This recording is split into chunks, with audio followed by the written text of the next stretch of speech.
ಅರ್ಧ ಗಂಟೆ ಮುಂಚಿತವಾಗಿ ನಾನೊಂದು ಯಾರೋ ಚಿಕ್ಕಬಳ್ಳಾಪುರದಲ್ಲಿ ಹರೀಶ್ ಕೆ ರೆಡ್ಡಿ ಅಂತೆ. ಹರೀಶ್ ಕೆ ರೆಡ್ಡಿ ಯಾರನ್ನೊಂದು ನನಗೆ ಗೊತ್ತಿಲ್ಲ. ಆದ್ರೆ ಅನಾಮಧೇಯವಾಗಿ ಬಂದು ನಮ್ಮ ಶಾಸಕರ ಬಗ್ಗೆ ಮಾತಾಡ್ತಿದ್ರು ಪ್ಲಸ್ ಕ್ಲಬ್ ಅಲ್ಲಿ. ಆ ವಿಡಿಯೋ ನೋಡ್ತಾ ಇದ್ದೆ. ಹರೀಶ್ ಕೆ ರೆಡ್ಡಿ ಅವರಿಗೆ ನಾನೊಂದು ಪ್ರಶ್ನೆ ಮಾಡ್ತೀನಿ. ಹರೀಶ್ ಕೆ ರೆಡ್ಡಿ ಅವರೇ, ಯಾವ ಆಧಾರದ ಮೇಲೆ ನಮ್ಮ ಶಾಸಕರನ್ನು ಪ್ರಶ್ನೆ ಮಾಡ್ತಾ ಇದಾರೋ ಗೊತ್ತಿಲ್ಲ. ಯಾಕಂತಂದ್ರೆ ಶಾಸಕರ ಬಗ್ಗೆ ಎಷ್ಟು ಗೊತ್ತು, ಏನ್ ಗೊತ್ತು, ಶಾಸಕರು ಏನ್ ಕೆಲಸ ಮಾಡ್ತಾ ಇದಾರೆ, ಎಲ್ಲಿ ಏನ್ ಮಾಡಿದಾರೆ ಅನ್ನೋದು ಮಾಹಿತಿ ನಿಮ್ಗೆ ಕೊರತೆ ಇದೆ. ಹಾಗಾಗಿ ನಾನು ಹೇಳ್ತಾ ಇದ್ದೀನಿ, ಪೂರ್ತಿ ಚಿಕ್ಕಬಳ್ಳಾಪುರ ವಿಧಾನಸಭಾ ಕ್ಷೇತ್ರದಲ್ಲಿ ನಮ್ಮ ಜನಪ್ರಿಯ ಶಾಸಕರು ಏನ್ ಕೆಲಸ ಮಾಡ್ತಾ ಇದಾರೆ ಪೂರ್ತಿ ವಿವರ ತಗೊಂಡು ಅವ್ರ ಬಗ್ಗೆ ಮಾತಾಡಿ. ಯಾಕಂತಂದ್ರೆ ಒಳ್ಳೆ ಕೆಲಸಗಳು ಮಾಡ್ತಾ ಇದಾರೆ ಶಾಸಕರು, ಅದನ್ನ ಪ್ರಶಂಸೆ ಮಾಡಿ. ಏನಾದ್ರೂ ನಿಮ್ ಕೈಲಿ ಆಗೋಗಿದ್ರೆ, ಏನಾದ್ರು ಕೆಲ್ಸಗಳು ಆಗೋದಿದ್ರೆ ಒಂದ್ ಹೇಳಿ, ಸರ್ ನಮ್ಗೆ ಈ ತರ ಕೆಲಸ ಆಗ್ಬೇಕು, ಈ ತರ ನಮ್ಮ ಒಂದು ಭಾಗದಲ್ಲಿ ಈ ತರ ಸಮಸ್ಯೆಗಳಿದಾವೆ, ಜ್ವಲಂತ ಸಮಸ್ಯೆಗಳು ಈ ವರ್ಷ ಇಷ್ಟು ವರ್ಷಗಳಲ್ಲಿ ಯಾರು ಮಾಡ್ಲಿಲ್ಲ, ದಯವಿಟ್ಟು ನೀವು ಬಂದು ಇದೊಂದು ಮಾಡ್ಕೊಡಿ ಅಂತ ಕೇಳಿ ಸಲಹೆ ಕೊಡಿ, ಅದನ್ನ ಸ್ವೀಕಾರ ಮಾಡೋಣ.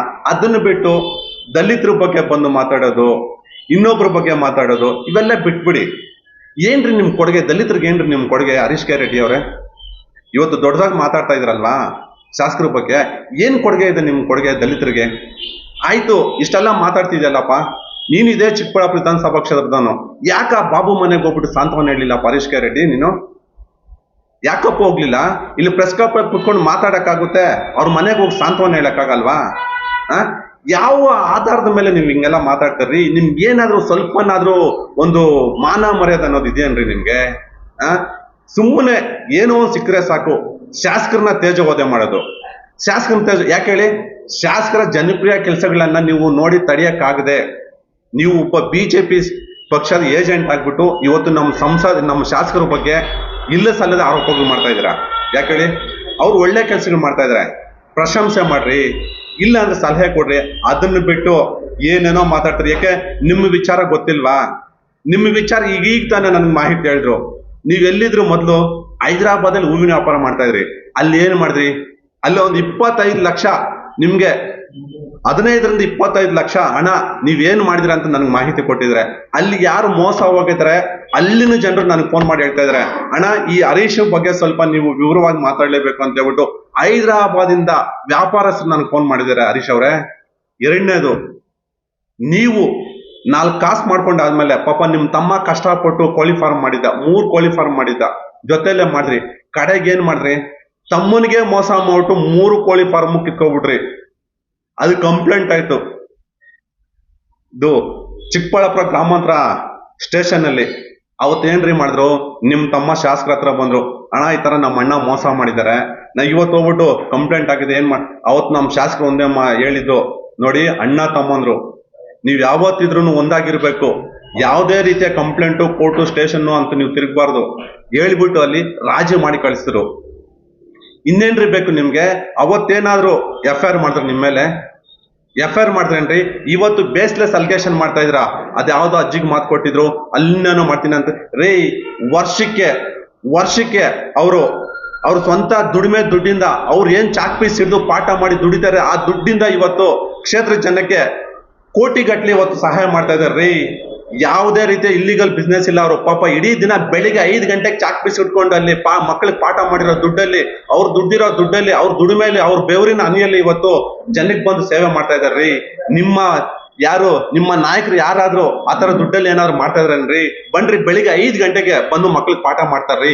ಯಾವ ಶಾಸಕ 224 ಶಾಸಕರಲ್ಲಿ ಯಾವ್ದಾದ್ರು ಒಬ್ಬ ಶಾಸಕ ಬಂದಂಗ್ ಮಾಡ್ತಾ ಇದ್ದಾನ್ರಿ? ಒಬ್ಬ MLA ಆದ್ರೆ ಅವ್ರ ಆಟಿಟ್ಯೂಡೇ ಬೇರೆ ತರ ಇರುತ್ತೆ.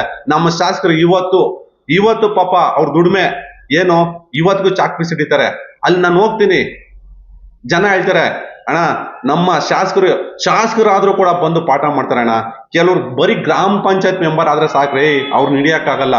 ಇವತ್ತಿಗೂ ಅವ್ರ ಪಾಪ ಅವ್ರ ಬೆವರಿನ ದುಡ್ಡಲ್ಲಿ ಎಷ್ಟೋ ಜನ ಸ್ಕಾಲರ್ಶಿಪ್ ಕೊಡ್ತಾ ಇದ್ದಾರೆ, ಎಷ್ಟೋ ಜನಕ್ಕೆ ಅವ್ರ ಕೈಲಾದ ಸೇವೆ ಎಲ್ಲ ಮಾಡ್ತಾ ಇದಾರೆ. ಹರೀಶ್ ಕೆ ರೆಡ್ಡಿ ಅವರೇ, ನಿಮ್ಮ ಒಂದು ಕೊಡುಗೆ ಏನಾದ್ರು ಇದ್ರೆ ಹೇಳಪ್ಪ ಸಮಾಜಕ್ಕೆ, ಹೇಳಪ್ಪ. ಹರೀಶ್ ಕೆ ರೆಡ್ಡಿ, ಇವತ್ತು ಬಂದು ನೀನು ಆರೋಪ ಮಾಡ್ತೀಯಲ್ಲಪ್ಪ, ಏನಾದ್ರು ಇದ್ರೆ ಹೇಳಪ್ಪ. ಕ್ಷೇತ್ರಕ್ಕೆ ನಿನ್ನ ಕೊಡುಗೆ ಏನಾದ್ರು ಇದ್ರೆ ಹೇಳಪ್ಪ. ಇಲ್ಲ ನನ್ ನಂದು ಯಾವುದೇ ರೀತಿಯ ಆರೋಪಗಳಿಲ್ಲ, ಅದಾದ್ರೂ ತೋರ್ಸಪ್ಪ. ನಿನ್ನವೇ ಒಂದು ಮೂಟೆ ಇದಾವಪ್ಪ ಹರೀಶು, ನಿನ್ನವೇ ಒಂದು ಮೂಟೆ ಇದೆ. ನಿನ್ನ ಜೊತೆ ಇರೋರು ಎಲ್ಲ ನನಗೆ ಮೂಟೆ ಗಟ್ಲೆ ಕೊಟ್ಟಿದ್ದಾರೆ ಹರೀಶ್ ಅವರೇ. ನಿಮ್ಮ ಜೊತೆಲಿರೋ ನಿಮ್ಮ ನಾಯಕರದು ಎಲ್ಲ ಇಷ್ಟಿಷ್ಟು ಕೊಟ್ಟಿದ್ರೆ ನನ್ನ ಕೈಗೆ ಬೇಡ. ನಮ್ಮ ಶಾಸಕರ ಬಗ್ಗೆ ಮಾತಾಡ್ತೀಯ ಅಷ್ಟು ಮಾತ್ರ ಮಾತಾಡ್ತಾ ಇದ್ದೀನಿ. ದಯವಿಟ್ಟು ಹರೀಶ್ ಕೆ ರೆಡ್ಡಿ ಅವರೇ ಬಿಟ್ಬಿಡಿ. ಆದ್ರೆ ಸಮಾಜಕ್ಕೆ ಒಳ್ಳೇದ್ ಮಾಡಿ. ಇಲ್ವಾ ತೆಪ್ಪಗಿರಿ ಅದನ್ನ ಬಿಟ್ಟು ಸುಖ ಸುಮ್ಮನೆ ನಮ್ಮ ಶಾಸಕರ ಬಗ್ಗೆ ನೀನ್ ಕಾಮೆಂಟ್ ಮಾಡ್ತಾ ಇದ್ರೆ ನೋಡ್ಕೊಂಡಿರಕ್ಕೆ ನಾವು ಸುಮ್ಮನೆ ಇರಲ್ಲ. ಹರೀಶ್ ರೆಡ್ಡಿ ಅವರೇ ಎಚ್ಚರಿಕೆ ಕೊಡ್ತಾ ಇದೀನಿ.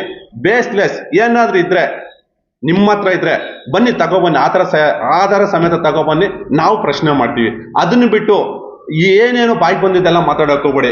ನಿಮ್ಗೆ ಇನ್ನೊಂದು ವಿಚಾರ ಹೇಳಲೇಬೇಕು. ಇವತ್ತು ಚಿಕ್ಕಬಳ್ಳಾಪುರದಲ್ಲಿ ಡಾಕ್ಟರ್ ಕೆ ಸುಧಾಕರ್ ಅವರು 2019ರಲ್ಲಿ ಸಚಿವರಾಗಿದ್ದಾಗ 23 ತನಕ, ಅದರ ಮಧ್ಯದಲ್ಲಿ ಚಿಕ್ಕಬಳ್ಳಾಪುರದ ಜಿಲ್ಲೆಯ ಒಬ್ಬ ಜಿಲ್ಲಾ ಹೋಮ್ ಗಾರ್ಡ್ನ ಕಮಾಂಡೆಂಟ್ ಸುರೇಶ್ ಬಾಬು ಅನ್ನೋರ್ನ ಕಮಾಂಡೆಂಟ್ ಆಗಿ ನೇಮಕ ಮಾಡ್ತಾರೆ. ಆ ಸುರೇಶ್ ಬಾಬು ಏನ್ ಮಾಡ್ತಾ ಇದ್ದಾನೆ ಅಂದ್ರೆ, ಹೋಮ್ ಗಾರ್ಡ್ಗಳಿಗೆ ಡ್ಯೂಟಿ ಕೊಡ್ಬೇಕಾದ್ರೆ ಇಂತಿಷ್ಟು ಹಣ ಕೊಡ್ಬೇಕು ಆ ಮನುಷ್ಯನಿಗೆ, ಕೊಟ್ಟಿಲ್ಲ ಅಂತಂದ್ರೆ ಡ್ಯೂಟಿ ಕೊಡಲ್ಲ. ಆ ಸುರೇಶ್ ಬಾಬು ಏನು ಸುಧಾಕರ್ ಬೆಂಬಲಿಗ. ಆ ಸುರೇಶ್ ಬಾಬು ಇವತ್ತು ಕೋಟ್ಯಾಂತರ ರೂಪಾಯಿ 3 ಪೆಟ್ರೋಲ್ ಬಂಕ್ ಮಾಡಿದ್ದಾನೆ. ಏನು ಇಲ್ದಿರೋನು 3 ಪೆಟ್ರೋಲ್ ಬಂಕ್. ಈ ಸುಧಾಕರ್ ಬೆಂಬಲಿಗರೆಲ್ಲ ಚಿಕ್ಕಬಳ್ಳಾಪುರನ ಲೂಟಿ ಮಾಡ್ತಾ ಇದ್ದಾರೆ. ಏನು ಅವತ್ತು ಅಧಿಕಾರ ಇತ್ತು, ಅಧಿಕಾರನ ಅಡ್ಡ ಇಟ್ಕೊಂಡು ಇವತ್ತು ಲೂಟಿ ಮಾಡ್ಬಿಟ್ಟು ಈ ಸುರೇಶ್ ಬಾಬು ಅನ್ನೋನು ವಕೀಲನಂತೆ. ಏನ್ರಿ, ಒಂದು ದಿನ ಕಮಾಂಡೆಂಟ್ ಆಫೀಸ್ಗೆ ಹೋಗಿಲ್ಲ. ಒಂದು ದಿನ ಯಾರು ದುಡ್ಡು ಕೊಡ್ತಾರೋ ಅವ್ರು ಡ್ಯೂಟಿ ಕೊಡ್ತಾನೆ, ದುಡ್ಡು ಕೊಟ್ಟಿಲ್ಲ ಅಂದ್ರೆ ಡ್ಯೂಟಿ ಕೊಡಲ್ಲ. ಅವ್ರ ವಿರುದ್ಧವಾಗಿ ಯಾರಾದ್ರು ಒಂದು ಮಾತು ಮಾತಾಡಿದ್ರೆ ಅಮಾನತ್ ಮಾಡೋದು. ಒಂದು ಚಿಂತಾಮಣಿಯ ಹರೀಶ್ ಅನ್ನೋ ಹುಡುಗ ಇವ್ರ ಮೇಲೆ ಒಂದು ಡ್ಯೂಟಿ ಕೊಟ್ಟಿಲ್ಲ ಅಂತ ಒಂದು ಪ್ರಶ್ನೆ ಮಾಡಿದಕ್ಕೆ ಇವತ್ತು ನೋಡಿ ಆ ಹುಡುಗನ್ನ ಕೆಲಸದಿಂದ ವಜಾ ಮಾಡಿದಾನೆ. ಆ ಹುಡುಗ ಇವತ್ತು ನನಗೆ ಫೋನ್ ಮಾಡಿದಾನೆ, ಅಣ್ಣ ನೀವೇನಾದ್ರೂ ಇದಕ್ಕೆ ನ್ಯಾಯ ಕೊಡಿಸ್ಲಿಲ್ಲ ಅಂದ್ರೆ ಮುಂದಿನ ದಾರಿ ನಾನು ನೋಡ್ಕೋಬೇಕಾಗುತ್ತೆ ಅಂತ ಹೇಳ್ಬಿಟ್ಟು ಇವತ್ತು ಈ ಜಿಲ್ಲಾ ಕಮಾಂಡೆಂಟ್ ಸುರೇಶ್ ಬಾಬು ಮೇಲೆ ಅಲಿಗೇಷನ್ ಮಾಡ್ತಾ ಇದ್ದೇನೆ. ಡಾಕ್ಟರ್ ಕೆ ಸುಧಾಕರ್ ಅವರೇ ಏನ್ರಿ ನಿಮ್ಮ ಅಧಿಕಾರ ಅವಧಿಯಲ್ಲಿ ಆಯ್ಕೆ ಆಗಿರೋರೆಲ್ಲ ನೀವ್ ಯಾರನ್ನ ಏನೇನು ಆಯ್ಕೆ ಮಾಡಿ ಕಳ್ಸಿದ್ರ, ಬರೀ ಲೂಟಿ ಮಾಡೋರ್ನ ಕಳ್ಸಿದ್ರ. ಅವ್ನ್ ನಾಗೇಶ್ ಅಷ್ಟೇ, ಅವ್ನ ಯಾರೋ ಮಂಜುನಾಥ್ ಸರ್ಕಾರಿ ಅಧಿಕಾರಿ ಆಗಿದ್ಕೊಂಡು ಲಕ್ಷಗಟ್ಲೆ ಲಂಚ ಇವ್ರದ್ದೇನ್ರಿ ಇದೆಲ್ಲ ಇದೇ ಆಗೋಯ್ತಲ್ರಿ. ಡಾಕ್ಟರ್ ಕೆ ಸುಧಾಕರ್ ಅವರೇ ಇಂಥವೆಲ್ಲ ನೋಡ್ರಿ, ನಿಮ್ ಬೆಂಬಲಿಗೆ ಹೇಳ್ರಿ, ಬಿಟ್ಬಿಡ್ರಿ. ಕ್ಷೇತ್ರದ ಜನ ದುಡ್ಕೋ ತಿಂತಾ ಇದಾರೆ. ಈ ತರ ಆ ಹುಡುಗ ಇವತ್ತು ಫೋನ್ ಮಾಡ್ಬಿಟ್ಟು, ಅಣ್ಣ ನನ್ನ ಜೀವನ ಹಾಳಾಗಿ ಹೋಗ್ಬಿಟ್ಟಿದೆ, ನೀವು ಏನಾದ್ರು ನ್ಯಾಯ ಕೊಡಿಸ್ಲಿಲ್ಲ ಅಂದ್ರೆ ನನ್ಗೆ ವಿಷ ಕುಡಿಯೋದು ಒಂದೇ ಬಾಕಿ ಇರೋದು ಅಂತ ಹೇಳ್ಬಿಟ್ಟು ಇವತ್ತು ನಮ್ಗೆ ಆಗ್ರಹ ಪಡಿಸ್ತಾ ಇದ್ದಾನೆ. ಡಾಕ್ಟರ್ ಕೆ ಸುಧಾಕರ್ ಅವರೇ, ಬಿಜೆಪಿ ಅವರೇ ಬಿಟ್ಬಿಡಿ. ಸುಳ್ಳಕ ರಾಜಕಾರಣ ಮಾಡೋದು ಬಿಟ್ಬಿಟ್ಟು ಕ್ಷೇತ್ರದ ಜನದ ಜೊತೆಲಿ ಬೆರೆತು ಒಂದು ಒಳ್ಳೆ ಕೆಲಸಗಳನ್ನು ಮಾಡಿ ನಾವು ಶ್ಲಾಘನೆ ಮಾಡ್ತೀವಿ. ಅದನ್ನು ಬಿಟ್ಟು ಏನೇನೋ ಮಾತಾಡ್ಬಿಟ್ಟು ಜನರಿಗೆ ಆಹಾರ ಹೋಗ್ಬೇಡಿ ಅಂತ ಹೇಳ್ಬಿಟ್ಟು ನಾನು ಈ ಮೂಲಕ ವ್ಯಕ್ತಪಡಿಸ್ತಾ ಇದ್ದೀನಿ. ಹರೀಶ್ ಅವರೇ, ಡಾಕ್ಟರ್ ಕೆ ಸುಧಾಕರ್ ಅವರು ನಿಮ್ಮನ್ನ ಪರಿಗಣನೆಗೆ ತಗೊಂತ ಇಲ್ಲ. ನಾನು ಮೂಲೆ ಗುಂಪಾಗ್ಬಿಟ್ಟು ರಾಜಕೀಯವಾಗಿ, ಅಣ್ಣ ನಾನು ರಾಜಕೀಯವಾಗಿ ಬೆಳಿಬೇಕು, ದಯವಿಟ್ಟು ಪ್ರದೀಪ್ ಅಣ್ಣ ನನ್ನನ್ನು ಹತ್ರ ಮಾಡ್ಕೊಳ್ಳಿ. ಈ ಸುಧಾಕರ್ ನಂಬ್ಕೊಂಡಿದ್ರೆ ನಮ್ಗೆ ರಾಜಕೀಯ ಭವಿಷ್ಯ ಇಲ್ಲ ಅಂತ ಹೇಳ್ಬಿಟ್ಟು ದೂರವಾಣಿ ಕರೆ ಮೂಲಕ ನಮ್ಮ ಶಾಸಕರ ಹತ್ರ ಬೇಡ್ಕೊಂಡೆ ಅಲ್ಲಪ್ಪ. ಮಾನ ಮರದಿಲ್ವೇನಪ್ಪ, ಶಾಸಕರ ಹತ್ರ ಬೇಡ್ಕೊಂಡೆ. ನೋಡೋಣ ಮುಂದಿನ ದಿನಗಳಲ್ಲಿ ಅಂತ ಅವಕಾಶ ಬಂದ್ರೆ ನೋಡೋಣ ಅಂತ ಹೇಳಿದ್ರು. ಅದನ್ನ ಮರ್ತೋದೇನಪ್ಪ ನೀನು ಹರೀಶು? ಇಷ್ಟು ಬೇಗ ಯಾರೋ ಸಿಕ್ಕರು ನಿಮ್ ಜೊತೆಗೆ ಅಂತ ಹೇಳ್ಬಿಟ್ಟು ನಮ್ ಶಾಸಕನ ಘೋಷಣೆ ಮಾಡ್ತೀಯಲ್ವಾ? ದಾಖಲೆ ಕೊಳ್ಳೇನಪ್ಪ ಶಾಸಕರ ಹತ್ರ ನೀನು ಬೇಡ್ಕೊಂಡಿದ್ದು. ಅಣ್ಣ ನಾನು ಕಾಂಗ್ರೆಸ್ ಬಂದ್ಬಿಡ್ತೀನಿ ಅಣ್ಣ, ಈ ಬಿಜೆಪಿ ನಂಬ್ಕೊಂಡ್ರೆ ನಾನು ಬೀದಿ ಪಾಲ ಹೋಗ್ಬಿಡ್ತೀನಿ ಅಣ್ಣ, ಯಾರು ರಾಜಕೀಯ ಭವಿಷ್ಯ ಇಲ್ಲ ಚಿಕ್ಕಬಳ್ಳಾಪುರದಲ್ಲಿ, ಬಿಜೆಪಿ ಪಕ್ಷಕ್ಕೆ ರಾಜಕೀಯ ಭವಿಷ್ಯ ಅನ್ನೋದಿಲ್ಲ, ದಯವಿಟ್ಟು ನನ್ನ ಪಕ್ಷಕ್ಕೆ ಸೇರ್ಪಡೆ ಮಾಡ್ಕೊಳ್ಳಿ ಅಣ್ಣ, ನಾನು ಪಾರ್ಟಿಗೆ ಬಂದ್ಬಿಡ್ತೀನಿ, ನಿಮ್ಮ ಅಂಡ್ರಲ್ಲಿ ನಾನು ಕೆಲಸ ಮಾಡ್ತೀನಿ ಅಣ್ಣ, ಆಗಲ್ಲ ಅಣ್ಣ ಬಿಜೆಪಿ ಅವ್ರು ನಂಬ್ಕೊಂಡ್ರೆ ಅಂತ ಹೇಳ್ಬಿಟ್ಟು ನೀನ್ ಬೇಡ್ಕೊಂಡಿದ್ದು ನಮ್ಗೆ ಮಾಹಿತಿ ಇದೆ. ಹರೀಶ್ ರೆಡ್ಡಿ ಅವರೇ ಬಿಟ್ಬಿಟ್ಟು ಒಳ್ಳೆ ಕೆಲಸ ಮಾಡಿ ನಾವು ನಿಮ್ಮನ್ನ ಶ್ಲಾಘನೆ ಮಾಡ್ತೀವಿ ಹರೀಶ್ ರೆಡ್ಡಿ ಅವರೇ.